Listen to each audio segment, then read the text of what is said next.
안녕하십니까. 조선의 각각 관모에 대해 발표할 장준서입니다. 발표는 주제 선정 동기 및 목적, 가세 유래, 다음으로 조선시대 가세 변천사를 분석 결론과 함께 말씀드리고 신분에 따른 관모의 특징을 말씀드린 후에 활용 방법 및 기대 효과에 대해서 발표하겠습니다. 먼저 주제 선정 동기에 대해서 말씀드리겠습니다. 평소 머리에 쓰는 모자에 관심이 많던 저는 과거 우리나라에서도 머리에 쓰는 형태의 각과 관모가 존재하고 있었다는 것을 알게 되었습니다.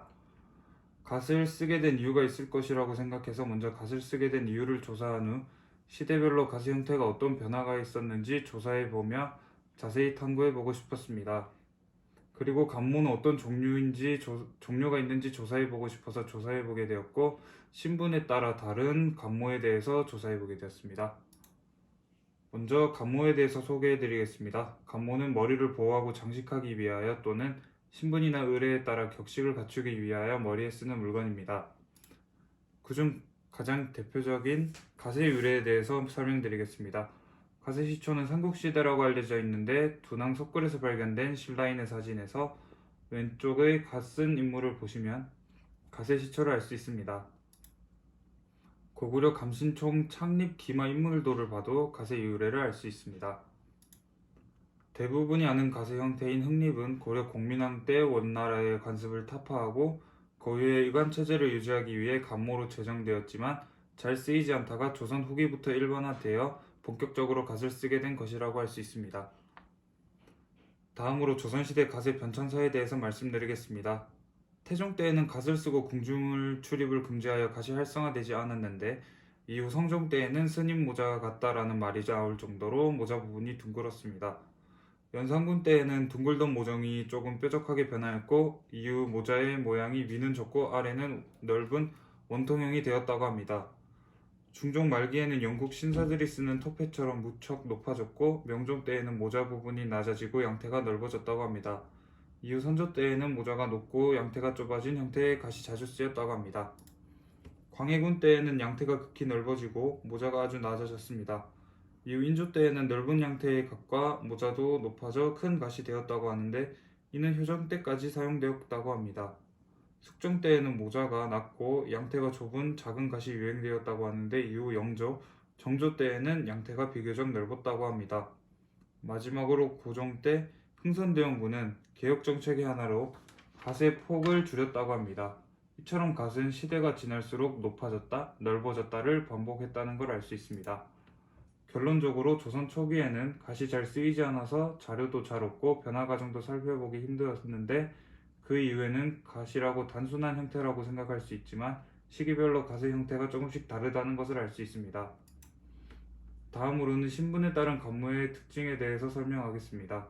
첫 번째로는 양반의 모자, 흑립에 대해서 소개하겠습니다.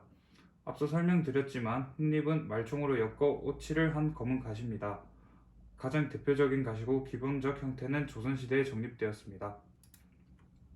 다음은 초립입니다. 초립은 흑립이 보편적으로 사용되기 전에 주로 쓰인 모자입니다.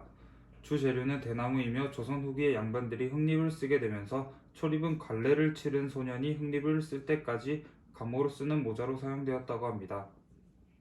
다음은 탕건입니다. 탕건은 관리자만이 쓸 수 있는 관모입니다. 평상시에 관을 대신하여 썼다고 합니다. 보통 흔히 직책을 맡으면 감투 쓴다라는 말을 하는데 감투는 탕건을 뜻합니다. 다음은 감투입니다. 감투는 일반 평민 중 재력이 넉넉했던 사람들이 썼다고 합니다. 다른 감모들과 달리 널따란 체형이 없어서 실내에서 간편하게 착용할 수 있습니다. 고려시대에는 낮은 계급이 착용하던 모자였지만 조선시대에는 평민들이 착용했습니다. 다음은 왕가세자의 익선관입니다. 익선관은 왕이 상국인 골룡포를 입을 때 썼습니다. 익선은 뒤에 매미날개의 모양이 달려있는 것을 뜻합니다. 매미처럼 청렴과 검소하라는 의미라고 합니다. 마지막으로 구의 관모에 대해서 간단히 소개해드리겠습니다. 문무백관의 사모, 군장에 쓰는 전립, 유생들의 유관의 모습을 보여드리면서 신분에 따라 다른 관모에 대한 설명을 마치겠습니다. 다음으로 활용 방안 및 기대 효과입니다. 먼저 기대 효과는 우리나라의 역사를 쭉 살펴보면서 가세의 변화 과정, 다양한 종류 등을 살펴보아 각과 관모 등의 형태의 유래는 무엇인지 알아보고 확인할 수 있습니다.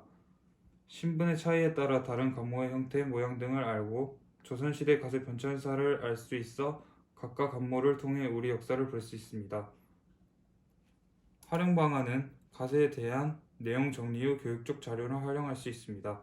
그리고 역사적 작품을 보게 되면 주인공이나 등장인물들이 갓을 쓰고 나오는 경우가 많은데 이 자료를 통해 역사적인 시기에 맞는 적절한 갓을 선택할 수 있을 것입니다. 사진 출처 및 참고 문헌을 알려드리고 발표 마치겠습니다. 감사합니다.